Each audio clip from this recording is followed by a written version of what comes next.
In a military quarantine, even breakfast can get complicated. My support personnel will bring food in early in the morning for breakfast. They'll leave it there. They'll leave. We go in, we eat that breakfast. Army Major General Daryl Williams spoke to CNN from Italy, where he and his team are in 21-day isolation after returning from Liberia. More troops will soon join them.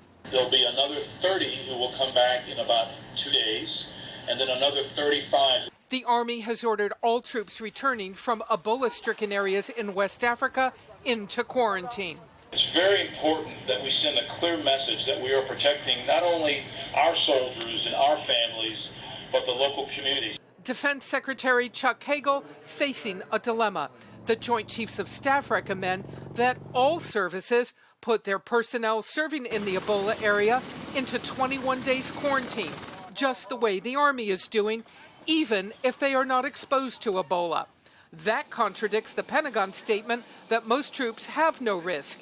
Even President Obama acknowledged the military is different. We don't expect to have similar rules for our military as we do for civilians.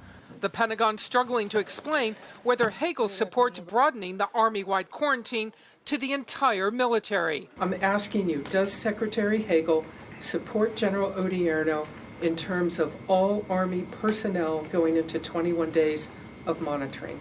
The Secretary supports the decision that was made for General Williams and his team. He's not going to oppose at this time the decision made by Army leadership for all soldiers. Hagel knows quarantining the more than 1,000 troops already on the ground when they return could send the wrong message. The spillover effect on